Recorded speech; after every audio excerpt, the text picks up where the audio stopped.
నమస్తే ఏబిఎన్ ప్రేక్షకులకు శుభోదయం స్పేన్ న్యూస్ కు స్వాగతం. నేను నీలిమ. వరద బాధితులను ఆదుకుంటాము అన్న చంద్రబాబు గత ప్రభుత్వంలో ఇసుక తవ్వకాలపై సుప్రీంకోర్టు ఆగ్రహం. ఆపదలో ఉన్నాం, ఆదుకోవాలి అని కేంద్రానికి రేవంత్ వినతి.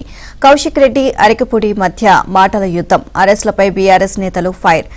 అబోజ్ మడ్లో ఆర్మీ శిక్షణా కేంద్రం. మంకీ పాక్స్ కు తొలి టీకా. ఇలాంటి వార్తల సమాహారం స్పేన్ న్యూస్ లో చూద్దాం.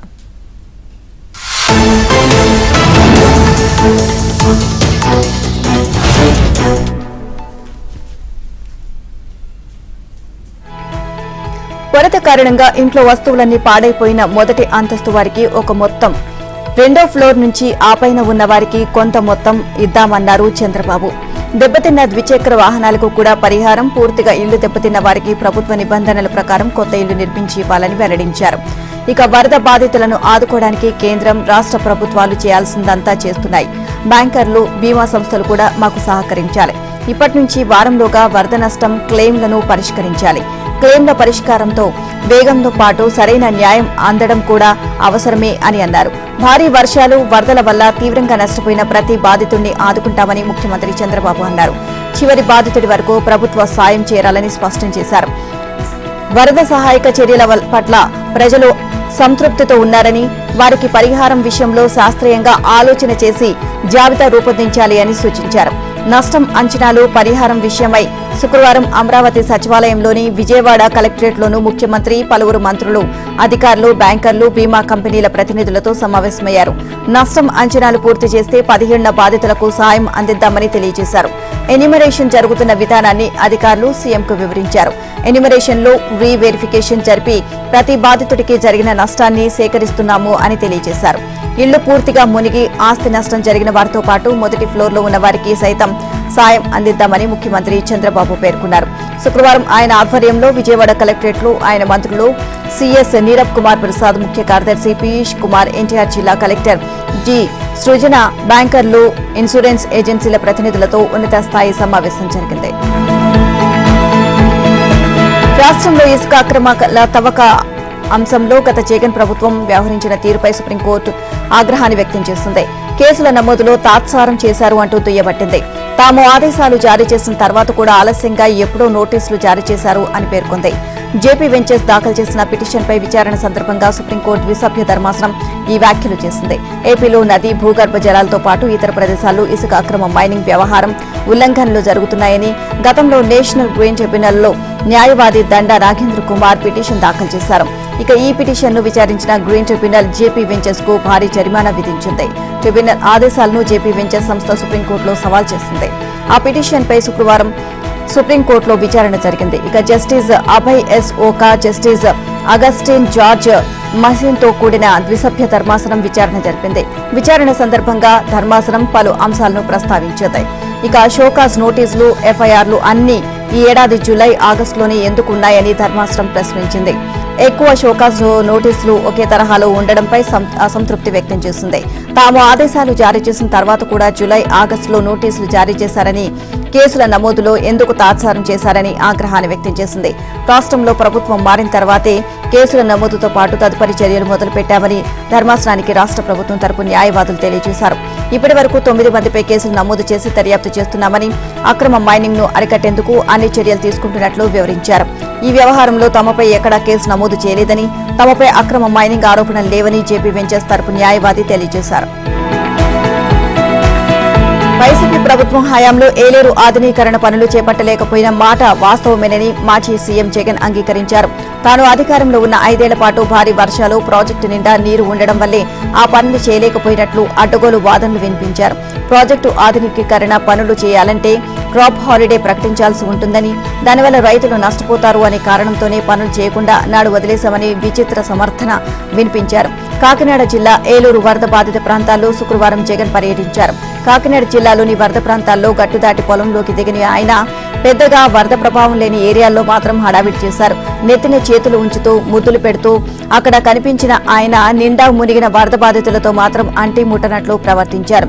అనంతరం కొత్తపల్లి మండలం రమణక్కపేటలో ఆయన మీడియాతో మాట్లాడుతూ అడుగడుగున అబద్దాలు వల్లించారు. తన ప్రభుత్వ వైఫల్యాలను వింత సమర్థనతో డబ్బా కొట్టుకునే ప్రయత్నం చేశారు.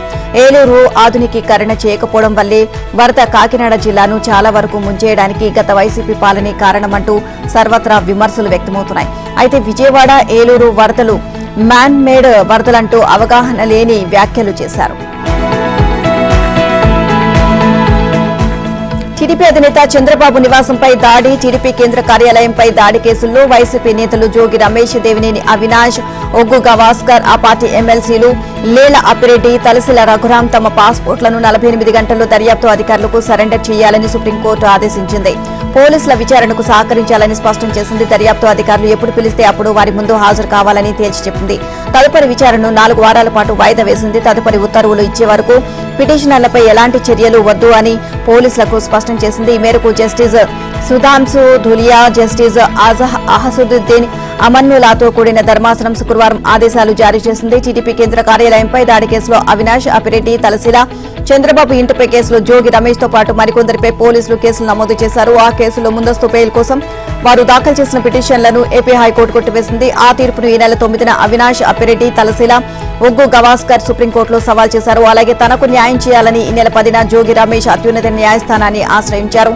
ఈ పిటిషన్పై ధర్మాసనం శుక్రవారం విచారణ చేపట్టింది. పిటిషనర్ల తరపు సీనియర్ న్యాయవాదులు కపిల్ సిబల్, నీరజ్ కిషన్, కౌశల్, అల్లంకి రమేష్, రాష్ట్ర ప్రభుత్వం తరపున సీనియర్ న్యాయవాదులు ముకుల్ రోహత్గి, సిద్ధార్థ్ లూత్రా హాజరయ్యారు. వైసీపీ నేతల దాడులకు సంబంధించిన సీసీ ఫుటేజీలను రోహత్గి, లూత్రా న్యాయస్థానానికి అందించారు. వాటిని తర్వాత పరిశీలిస్తామని ధర్మాసనం తెలిపింది. దేవినేని అవినాష్ గతంలో విదేశాలకు పారిపోయేందుకు ప్రయత్నించారని రోహత్గి కోర్టు దృష్టికి తీసుకొచ్చారు. ఇక ఇరుపక్షాల వాదనలు విన్న ధర్మాసనం 48 గంటల్లో పాస్పోర్టులు సరెండర్ చేయాలని పిటిషనర్లను ఆదేశించింది. విచారణను 4 వారాలకు వాయిదా వేసింది. పోలవరం ప్రాజెక్టు ద్వారా గోదావరి జలాలు వినియోగించుకున్న కరువు ప్రభావిత ప్రాంతాల్లో కృష్ణా జలాలను వినియోగించుకునే హక్కు తమకు ఉందని బ్రిజేష్ కుమార్ ట్రిబ్యునల్ కు ఆంధ్రప్రదేశ్ స్పష్టం చేసింది. కృష్ణా బేసిన్ లో పాత ప్రాజెక్టుల కింద నీటి వినియోగానికి రక్షణ ఉందని ఈ అంశాన్ని సమీక్షించడం సరికాదు అని వాదించింది. కృష్ణా జలాలపై తెలంగాణ చేస్తున్న వాదన అంతా తప్పు అని తెలిపింది.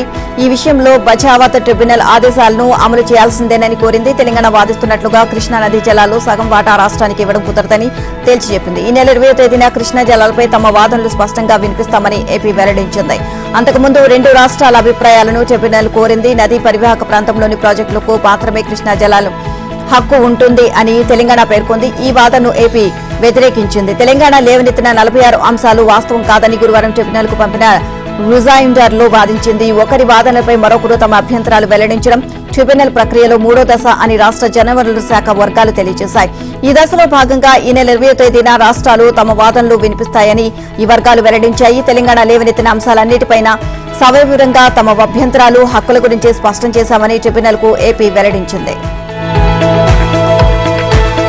జగన్ హయాంలో ఆయన సొంత జిల్లాలో అన్నమయ్య డ్యాం కొట్టుకుపోయి 10ల సంఖ్యలో ప్రజలు ప్రాణాలు కోల్పోయారు. గ్రామాలు తుడిచిపెట్టుకుపోయాయి. ఇప్పుడు ఏలూరు రిజర్వాయర్కు కనివిని ఎరుగని స్థాయిలో వరద ప్రవాహం వచ్చింది. ప్రభుత్వం అప్రమత్తత వల్ల ప్రాణ నష్టం జరగలేదు. ఏలూరు మరో అన్నమయ్య డ్యాం కాకుండా కాపాడం అని నీటిపారుదల శాఖ మంత్రి తుమ్మల రామానాయుడు వ్యాఖ్యానించారు. ఇక శుక్రవారం సాయంత్రం ఆయన విజయవాడలోని ఎన్టీఆర్ కలెక్టరేట్ వద్ద వెల్లడించారు. బెంగళూరు నుంచి అంత కష్టపడి వచ్చిన ఏలూరు కింద శవాలు కనిపించలేదని వైసీపీ నేత జగన్ కాకినాడ జిల్లా పర్యటనలో దిగులు పడ్డారని ఎద్దేవి చేశారు. ఏలూరు రిజర్వాయర్కు వస్తున్న వరద ప్రవాహంపై ప్రభుత్వం ముందు నుంచి అప్రమత్తతతో ఉంది అని వివరించారు. కట్ట 114 చోట్ల బలహీనంగా ఉందని గుర్తించి పటిష్టపరిచామని చెప్పారు. జగన్ సీఎంగా ఉన్న సమయంలో ఎటువంటి అప్రమత్తత లేకుండా నిర్లక్ష్యంగా ఉండడం వల్లే అన్నమయ్య డ్యాం కొట్టుకుపోయిందని ఆరోపించారు. గతంలో చంద్రబాబు ఇన్పుట్ సబ్సిడీ 20,000 ఇచ్చేవారని దాన్ని జగన్ 16,000కు కుదించారని, టీడీపీ ప్రభుత్వం ఇప్పుడు దాన్ని 25,000కు పెంచింది అని నిమ్మల వివరించారు. ఏలూరు వరద ఉధృతి మళ్లీ పెరుగుతోంది. ఏలూరు రిజర్వాయర్ నుంచి మిగులు జలాల విడుదలను గురువారం ఉదయం పూర్తిగా నిలిపివేయగా ఇన్ఫ్లో పెరగడంతో మళ్లీ విడుదల చేయడం ప్రారంభించారు. శుక్రవారం దీన్ని మరింతగా పెంచారు. రిజర్వాయర్ కు ఉదయం 6 గంటలకు ఇన్ఫ్లో 6,308 క్యూసెక్లు పెరిగింది. నీటి నిల్వలు గరిష్ట స్థాయికి చేరుతున్న నేపథ్యంలో మిగులు జలాలు విడుదలను 3,875 క్యూసెక్ల నుంచి 4,875 క్యూసెక్లకు పెంచారు. డ్యాంలో గరిష్ట నీటి నిల్వ 24.11 టీఎంసీలు కాగా శుక్రవారం సాయంత్రం 6 గంటలకు 22.56 టీఎంసీల నిల్వ ఉంది. ఏలూరు వరద ప్రభావం పిఠాపురం, గొల్లప్రోలు, కొత్తపల్లి మండలాలను ఇంకా వెంటాడుతోంది. సుమారు 13,000 ఎకరాల్లో పంట పొలాలు ఇంకా ముంపులో కొనసాగుతున్నాయి. 10 గ్రామాల్లో వరద ప్రభావం ఉంది. మల్లవరం, రమణక్కపేట, ఉప్పరగూడెం ప్రాంతాల్లో ప్రధాన రహదారులపై వరద నీరు ప్రవహిస్తోంది. తాజాగా మిగులు జలాల విడుదలపై కాలువలు మళ్లీ ఉధృతంగా ప్రవహిస్తున్నాయి. కాకినాడ జిల్లాలో ఏలూరు, సుద్దగడ్డ వరదలు, అధిక వర్షాల కారణంగా 75,000 ఎకరాల్లో వరి, పత్తి, కాయగూరలు తదితర పంటలకు నష్టం వాటిల్లింది అని, రైతాంగం 178 కోట్ల విలువైన పంటను కోల్పోయింది అని అధికారులు అంచనా వేశారు. కేదార్నాథ్ యాత్రలో చిక్కుకున్న ఏపీకి చెందిన వారిని రప్పించేందుకు చర్యలు తీసుకుంటున్నామని మంత్రి లోకేష్ తెలియజేశారు. ఇక ఈ మేరకు ఆయన అధికారులకు ఆదేశాలు జారీ చేశారు. ఎప్పటికప్పుడు వారి యోగక్షేమాలు తెలుసుకుంటున్నట్లు వెల్లడించారు. ఆంధ్రప్రదేశ్ కు చెందిన 16 మంది తెలుగు యాత్రికులు చిక్కుకుపోయారు. వీరంతా సదరన్ ట్రావెల్ ద్వారా ఢిల్లీ నుంచి కేదార్నాథ్ యాత్రకు వెళ్లారు. వీరిలో విజయనగరానికి చెందిన డిప్యూటీ తహసీల్దార్ కొట్నానా శ్రీనివాసరావుతో దంపతులతో పాటు వారి సమీప బంధువులు త్రినాథ్ రావు దంపతులు ఉన్నారు. వీరు కేదార్నాథ్ ఆలయాన్ని దర్శించుకున్న తర్వాత త్రినాథ్ రావు దంపతులు కిందికి వెళ్లిపోయారు.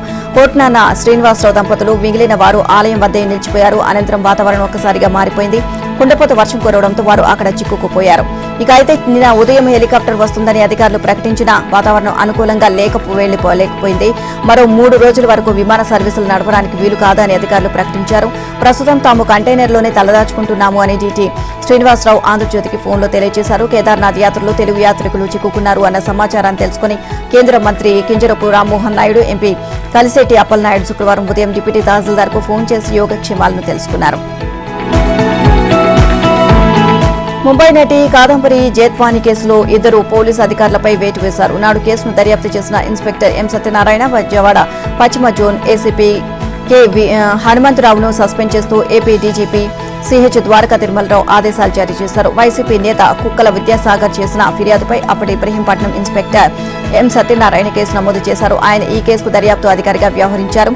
ప్రస్తుతం గవర్నర్పేట ఇన్స్పెక్టర్ గా పనిచేస్తున్నారు. నెల రోజులుగా కాదంబరి జేత్వానీ వ్యవహారం సాగుతున్న సంగతి తెలిసిందే. శుక్రవారం రాత్రి కాదంబరి జేత్వానీ ఇబ్రహీంపట్నం పోలీసులకు మరోసారి ఫిర్యాదు చేశారు. తనపై అక్రమంగా కేసు నమోదు చేయించిన వైసీపీ నేత కుక్కల విద్యాసాగర్, సహకరించిన ఐపీఎస్ అధికారులు పీఎస్ఆర్ ఆంజనేయులు, కాంతి రాణా, విశాల్ గుండిపై ఫిర్యాదు చేశారు. ఇప్పటికే వారిపై కేసు నమోదు చేయాలని ఆమె కుటుంబం పోలీస్ కమిషనర్ రాజశేఖర్ బాబుకు ఫిర్యాదు చేసింది. కొద్ది రోజుల క్రితం కాదంబరి మహిళా సంఘాలతో కలిసి సిపిని కలిశారు. తాజాగా తన న్యాయవాదులతో కాదంబరి, ఆమె తండ్రి నరేంద్ర కుమార్, తల్లి ఆశా జేత్వానీ ఇబ్రహీంపట్నం పోలీసులకు ఫిర్యాదు చేశారు. న్యాయ నిపుణులతో చర్చించి కేసు నమోదు చేస్తామని ఇన్స్పెక్టర్ చంద్రశేఖర్ తెలియజేశారు. కాదంబరి ఫిర్యాదు చేస్తుండగానే ఈ కేసుకు సంబంధించి అప్పటి పశ్చిమ zone ACP Hanumantharao, Ibrahimpatnam inspector Satyanarayana suspend చేశారు. కాదంబరి వ్యవహారంలో మరో 2 ఇన్స్పెక్టర్లు, ఒక ఎస్ఐ పాత్ర ఉన్నట్లు అధికారులు నిర్ధారించినట్లు సమాచారం. విపత్తుల నిధుల వినియోగానికి సంబంధించి అమల్లో ఉన్న కఠిన నిబంధనలను కేంద్ర ప్రభుత్వం సడలించాలని ముఖ్యమంత్రి రేవంత్ రెడ్డి పేర్కొన్నారు. ఎన్డీఆర్ఎఫ్ లో 350 కోట్లు అందుబాటులో ఉన్న ప్రస్తుత నిబంధనల ప్రకారం రూపాయి కూడా వాడుకునే పరిస్థితి లేదు అని కేంద్ర బృందాలకు వివరించారు. కేంద్రం నిబంధనల ప్రకారం 1 కిలోమీటరు రోడ్డు దెబ్బతింటే కేవలం 1,00,000 ఖర్చు చేయాలని నిర్ణయించారని, ఈ రేట్ల ప్రకారం తాత్కాలిక మరమ్మతులు కూడా చేయలేని పరిస్థితి ఉంది అని పేర్కొన్నారు. భారీ వర్షాలు, వరదల వల్ల నష్టపోయిన తెలంగాణకు తక్షణమే ఆర్థిక సాయం అందించాలి అని, ఆపదలో ఉన్న ప్రజలను ఆదుకునేందుకు ఎలాంటి షరతులు లేకుండా నిధులు విడుదల చేయాలని కోరారు. రాష్ట్రంలో వరదల వల్ల జరిగిన నష్టాన్ని పరిశీలించేందుకు వచ్చిన కేంద్ర అధికారుల బృందంతో శుక్రవారం సచివాలయంలో రేవంత్ సమావేశమయ్యారు. ఇటీవల కురిసిన భారీ వర్షాల వల్ల రాష్ట్రంలో సంభవించిన అపార నష్టాన్ని కేంద్ర బృందాలకు ఆయన వివరించారు. అప్పటి వరకు వివిధ శాఖల నుంచి అందిన వివరాల ప్రకారం 10,032 కోట్ల నష్టం జరిగిందని పేర్కొన్నారు. ఇది మధ్యంతర నివేదిక మాత్రమేనని, పూర్తి వివరాలు రావాల్సి ఉంది అని చెప్పారు. రాష్ట్రంలో జరిగిన నష్టంతో పాటు ఇక్కడ అమల్లో ఉన్న ఎస్ఎస్ఆర్ రేట్ల వివరాలను కూడా కేంద్రానికి నివేదిస్తామని అన్నారు. వాటిని పరిశీలించి విపత్తు సాయం అందించాలని సీఎం కోరారు. Serilingampally MLA Arekapudi Gandhi, BRS Huzurabad MLA పాడి కౌశిక్ రెడ్డి మధ్య రాజుకున్న రగడ నిన్న మరింత ఉద్రిక్తతకు దారితీసింది. వందలాది మంది బీఆర్ఎస్ కార్యకర్తలతో కలిసి తాను గాంధీ ఇంటికి వెళ్తాను అని కౌశిక్ రెడ్డి ప్రకటించడం, రాష్ట్ర వ్యాప్తంగా కార్యకర్తలు తరలి రావాలని పార్టీ నాయకత్వం పిలుపునిచ్చిన నేపథ్యంలో రోజంతా ఉద్రిక్త వాతావరణం నెలకొంది. కౌశిక్ రెడ్డి, బీఆర్ఎస్ కీలక నేత హరీష్ రావు, మేడ్చల్ మల్కాజ్గిరి జిల్లా బీఆర్ఎస్ అధ్యక్షుడు షంభీపూర్ రాజుతో సహా ముఖ్య నాయకులందరినీ పోలీసులు హౌస్ అరెస్ట్ చేశారు. రాష్ట్రంలోని ఇతర జిల్లాల నేతలను కూడా హౌస్ అరెస్ట్ చేశారు. పలువురు నేతలు గృహ నిర్బంధం నుంచి బయటకు వచ్చేందుకు ప్రయత్నించగా పోలీసులు అడ్డుకున్నారు. ఇక ఈ క్రమంలో పోలీసులతో వాగ్వాదాలు చోటు చేసుకున్నాయి. మరోవైపు ఎమ్మెల్యే గాంధీ ఇంటి వద్ద భారీగా బలగాలను మోహరించి భద్రత కల్పించారు. అయినా రెండో రోజు కూడా కౌశిక్ రెడ్డి, గాంధీ మధ్య సవాళ్లు ప్రతి సవాళ్లు కొనసాగాయి. తాను బీఆర్ఎస్ లోనే ఉన్నాను అంటున్న గాంధీ ఇంటికి వెళ్లి ఆయనకు పార్టీ కండువా కప్పుతాను అని, ఆయన ఇంటిపై పార్టీ జెండాను ఎగురవేస్తానని కౌశిక్ రెడ్డి ప్రకటించడంతో గురువారం ఇరువురి మధ్య రగడ మొదలై విషయం తెలిసిందే. ఇక కౌశిక్ రెడ్డి తన ఇంటికి రాకపోతే తానే ఆయన ఇంటికి వెళ్తాను అంటూ గాంధీ తన అనుచరులు కార్యకర్తలతో కలిసి కొండాపూర్లోని కౌశిక్ ఇంటికి వెళ్లడంతో జరిగిన ఘర్షణ ఉద్రిక్తతకు దారితీసింది. ఎమ్మెల్యే గాంధీకి బందోబస్తు ఇచ్చి కౌశిక్ రెడ్డి ఇంటిపై దాడి చేయించింది రేవంత్ రెడ్డి. డీజీపీ కాదా? హత్యాయత్నం చేసిన గాంధీని ఆయన అనుచరులను మాత్రం బందోబస్తు మధ్య ఇంటికి పంపుతారా? మేం ఫిర్యాదు చేసేందుకు వెళ్తే అరెస్ట్ చేస్తారా? రాష్ట్రంలో శాంతి భద్రతలు అదుపులో ఉన్నాయా అని మాజీ మంత్రి హరీష్ రావు ప్రకటించారు. సీఎం రేవంత్ రెడ్డి డైరెక్షన్లోనే గురువారం కౌశిక్ రెడ్డి ఇంటిపై దాడి జరిగిందని ఆరోపించారు. తెలంగాణ ఖ్యాతిని పాడు చేయొద్దని, పోలీసుల గౌరవాన్ని తగ్గించొద్దని తాము సంయమనం పాటించామని అన్నారు. కౌశిక్ రెడ్డి ఫిర్యాదు చేయడానికి వెళ్తే అరెస్ట్ చేసి మహబూబ్ నగర్ అటవీ ప్రాంతానికి తీసుకువెళ్లారని దుయ్యబట్టారు. తమకు కనీసం నీళ్లు ఇవ్వకుండా తిప్పిన పోలీసులు దాడులు చేసిన వాళ్లను కూర్చోబెట్టి బిర్యానీలు తినిపించారని విమర్శించారు. పోలీసులను అడ్డం పెట్టుకుని తమ ఎమ్మెల్యేలపై దాడి చేసినప్పుడు రేవంత్ కు డీజీపీకి లా అండ్ ఆర్డర్ గుర్తు రాలేదా అని నిలదీశారు. సీఎం స్థానంలో ఉన్న వ్యక్తి రెచ్చగొట్టేలా మాట్లాడితే ఆ పార్టీ కార్యకర్తలు కూడా అలాగే చేస్తారని ధ్వజమెత్తారు. ప్రస్తుతం రాష్ట్రంలో ఎమర్జెన్సీ తరహా పాలన నడుస్తోంది అని ధ్వజమెత్తారు. తెలంగాణలో అరాచక పాలన గురించి రాహుల్ గాంధీ మాట్లాడాలని డిమాండ్ చేశారు. దేశం బయట స్వేచ్ఛ, స్వాతంత్ర్యాల గురించి మాట్లాడడం కాదని, తెలంగాణలో కాంగ్రెస్ ప్రభుత్వం విధిస్తున్న ఆంక్షలపై మాట్లాడాలి అని సూచించారు. పీఏసీ చైర్మన్ పదవికి ఎన్నిక జరిగిందని రేవంత్ రెడ్డి చెప్పడం హాస్యాస్పదమని ఎద్దేవా చేశారు. ఎమ్మెల్యే ఇంటిపై దాడి చేసిన వారిని వదిలేసి తమ పార్టీ నేతలను అరెస్ట్ చేయడం సిగ్గుచేటు అని బీఆర్ఎస్ వర్కింగ్ ప్రెసిడెంట్ కేటీఆర్ అన్నారు. ఇక ప్రజాపాలనలో ప్రతిపక్షాలు మీటింగ్ పెట్టుకోవడానికి కూడా అనుమతి లేదా అని శుక్రవారం ఎక్స్ వేదికగా ఆయన ప్రశ్నించారు. బీఆర్ఎస్ నేతలంటే సర్కారుకు ఎందుకింత భయమో చెప్పాలి అన్నారు. అప్రజాస్వామికంగా వ్యవహరిస్తున్న కాంగ్రెస్ తీరును రాష్ట్ర ప్రజలంతా గమనిస్తున్నారని, ప్రశ్నించే ప్రజా ప్రతినిధులపై దాడులకు తెగబడడం దుర్మార్గమని పేర్కొన్నారు. తెలంగాణలో గతంలో లేని విధంగా ప్రతిపక్ష ఎమ్మెల్యేలపై దాడులకు దిగే సంస్కృతిని తీసుకొచ్చారని మండిపడ్డారు. ఇక తెలంగాణ ప్రతిష్టకు హాని చేసేలా ప్రవర్తిస్తామంటే బీఆర్ఎస్ పార్టీ సహించదు అని హెచ్చరించారు. కౌశిక్ రెడ్డి ఇంటిపై దాడి చేసిన అరికపూడి గాంధీ, ఆయన అనుచరులను వెంటనే అరెస్ట్ చేయాలని కేటీఆర్ డిమాండ్ చేశారు. ప్రతిపక్ష నాయకుల ఇళ్లపై దాడులు చేయిస్తూ అక్రమ నిర్బంధాలతో సీఎం రేవంత్ రెడ్డి వికృత రాజకీయాలకు పాల్పడుతున్నారని ఇక బీఆర్ఎస్ ఎమ్మెల్సీ దళపతి దేశపతి శ్రీనివాస్ ఆరోపించారు. కాంగ్రెస్ ప్రభుత్వం ప్రోత్సహిస్తోంది అని, బీఆర్ఎస్ పాలనలో ఇలాంటి దాడులు జరిగాయా అని నిలదీశారు. సీఎం రేవంత్ విధ్వంసకర పరిపాలన హైదరాబాద్ బ్రాండ్ ఇమేజ్ ను దెబ్బతీస్తుంది అన్నారు. హైదరాబాద్ కు పెట్టుబడులు రాకుండా భయానక వాతావరణాన్ని సృష్టించేందుకు బీఆర్ఎస్ నేతలు ప్రయత్నిస్తున్నారంటూ కాంగ్రెస్ ఎమ్మెల్యేలు మండిపడ్డారు. ఆంధ్ర సెటిలర్లపై కౌశిక్ రెడ్డి చేసిన వ్యాఖ్యలను కేటీఆర్, హరీష్ రావులు ఎందుకు ఖండించడం లేదు అంటూ నిలదీశారు. కౌశిక్ రెడ్డి వ్యాఖ్యల వెనుక కుట్ర ఉంది అని ఆరోపించారు. దీనిపై సమగ్ర విచారణ జరిపించాలని డీజీపీని కోరారు. సీఎల్పీ మీడియా హాల్లో పార్టీ ఎమ్మెల్యేలు ఎన్ఎం శ్రీనివాస్ రెడ్డి, మేఘారెడ్డి, నాగరాజు, చిక్కుడు వంశీకృష్ణ, మేడిపల్లి సత్యంలో కలిసి రేవూరి ప్రకాష్ రెడ్డి మండిపడ్డారు. మహిళలను కించపరుస్తూ మొదట మాట్లాడింది గాంధీ ఇంటికి వస్తానని రెచ్చగొట్టింది కౌశిక్ రెడ్డి. కేటీఆర్, హరీష్ రావుల దుర్మార్గ ఆలోచనలో భాగంగానే కౌశిక్ మాట్లాడారు. పీఏసీ పదవిని అనవాయితీ ప్రకారం ప్రతిపక్ష పార్టీకే ఇచ్చాం. డీజీపీని రాజకీయాల్లోకి లాగడం అనైతికం. ఆయనకు బీఆర్ఎస్ నేతలు క్షమాపణలు చెప్పాలి అని ఎమ్మెల్యేలు డిమాండ్ చేశారు. మహిళల ఆత్మ గౌరవం దెబ్బతినేలా వ్యాఖ్యలు చేసిన కౌశిక్ రెడ్డిని వెంటనే బీఆర్ఎస్ నుంచి సస్పెండ్ చేయాలని ఎన్ఎం శ్రీనివాస్ రెడ్డి అన్నారు. కౌశిక్ రెడ్డిని ముందు పెట్టి హరీష్ రాజకీయం చేస్తుంటే అమెరికాలో ఉండి ట్వీట్లు పెడుతూ హైదరాబాద్ బ్రాండ్ ఇమేజ్ ని కేటీఆర్ దెబ్బతీసేందుకు ప్రయత్నిస్తున్నారని ఆగ్రహాన్ని వ్యక్తం చేశారు. నాగరాజు మాట్లాడుతూ హరీష్ రావు, కౌశిక్ రెడ్డి తాటాకు చప్పుళ్లకు పోలీసులు భయపడబోరు అని, చట్టపరంగా వ్యవహరిస్తారు అని అన్నారు.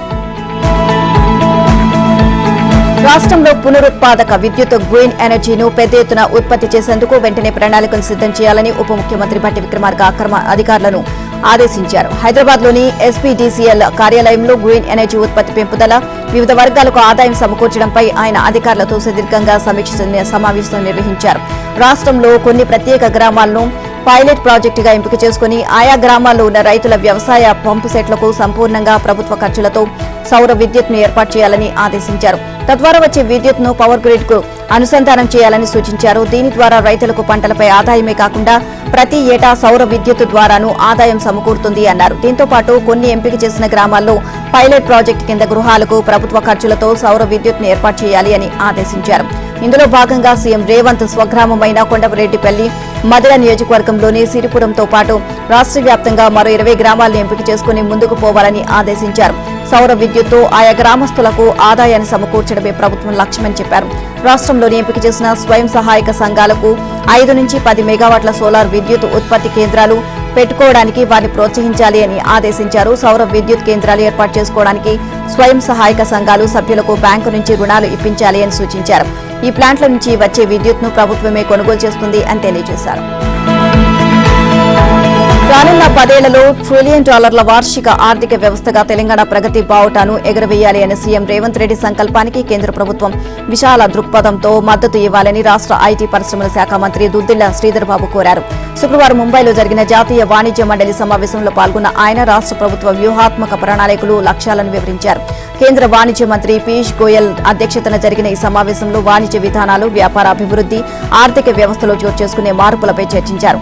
రాష్ట్రాలకు నిధులు సమకూర్చేందుకు కేంద్ర ప్రభుత్వం గతంలో ప్రవేశపెట్టిన టైస్ సంప్రదాయ పరిశ్రమల పథకాలకు కేంద్రం నిధులు ఇవ్వకపోవడంతో విఫలమయ్యామని తెలియజేశారు. తెలంగాణ అవసరాలను ప్రత్యేక దృష్టితో పరిశీలించి తోడ్పాటు అందించాలని కేంద్రాన్ని కోరారు.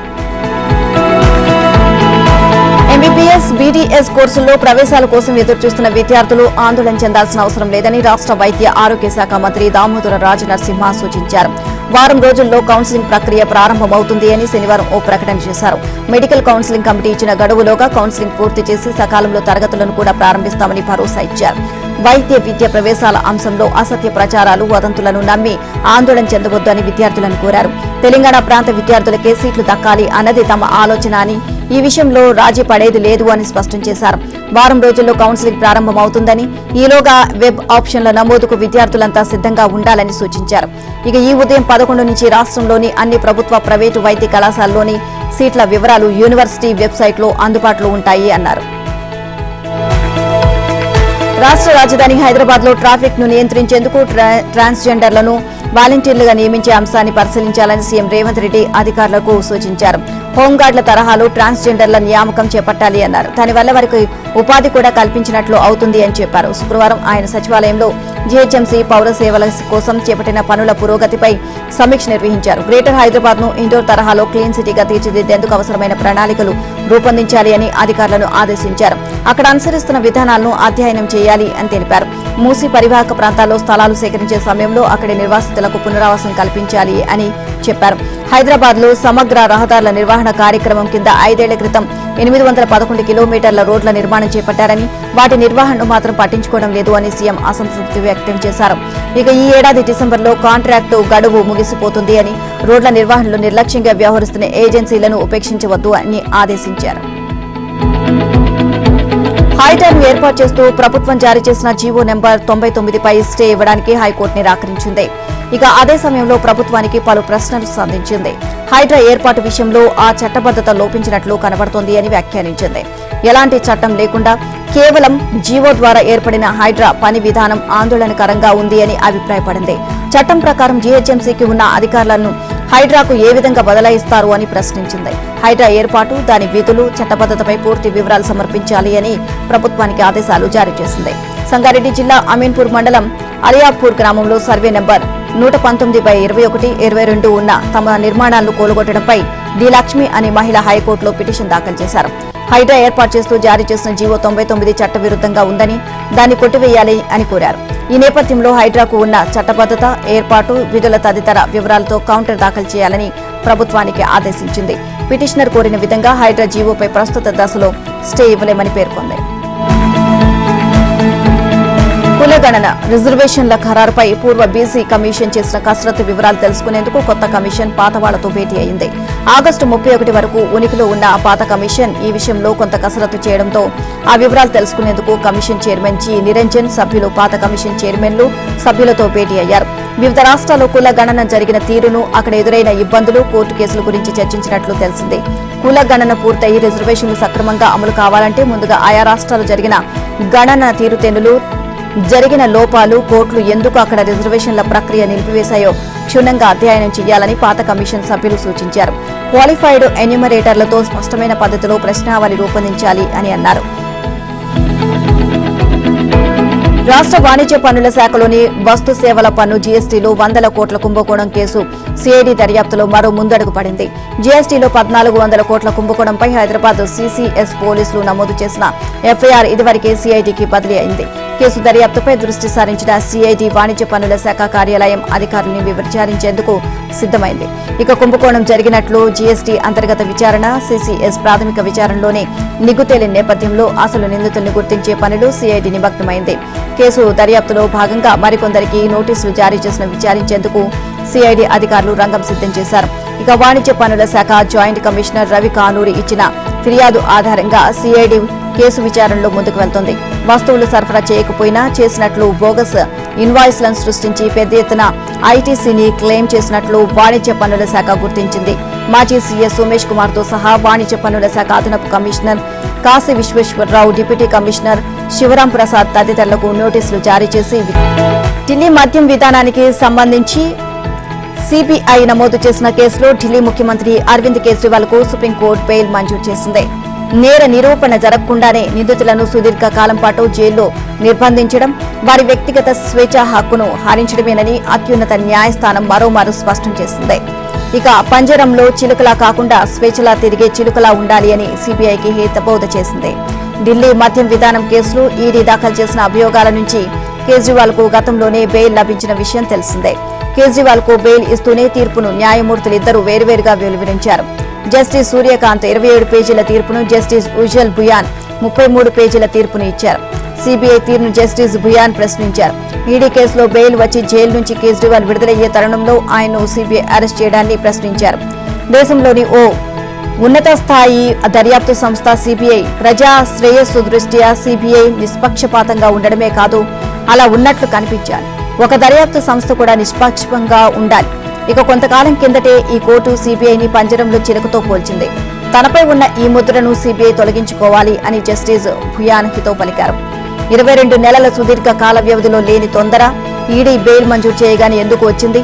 అప్పటికప్పుడే కేజ్రీవాల్ ను ఎందుకు అరెస్ట్ చేశారు అని నిలదీశారు. ఇవే అభియోగాలకు సంబంధించి ఈడీ కేసులో బెయిల్ లభించిన వ్యక్తిని ఇంకా జైల్లో నిర్బంధించడం అంటే న్యాయాన్ని నిరాకరించడమేనని అన్నారు. ఆఫ్రికా ఖండంలో ఆందోళనకర స్థాయిలో విచరిస్తున్న ఎంపాక్స్ వ్యాధి నియంత్రణ కోసం ప్రపంచ ఆరోగ్య సంస్థ మొట్టమొదటిసారిగా ఓ టీకాను అనుమతించింది. ఎంపాక్స్ పై పోర్లో ఇది కీలక ఘట్టంగా WHO director general Tedros Adhanom అభివర్ణించారు. ఎంపాక్స్ టీకాను డెన్మార్క్ కు చెందిన బెవేరియన్ నార్థిక్ అనే సంస్థ తయారు చేసింది. ఇది 2 డోసుల వ్యాక్సిన్ అయితే దీన్ని 18 ఏళ్లు నిండిన వారికే వేయాలి అని డబ్ల్యూహెచ్ఓ సూచించింది. ఈ మేరకు శుక్రవారం ఒక ప్రకటన విడుదల చేస్తుంది. యూనిసెఫ్ లాంటి అంతర్జాతీయ సంస్థలు ఈ టీకాను కొని పంపిణీ చేయవచ్చు అని తెలిపింది.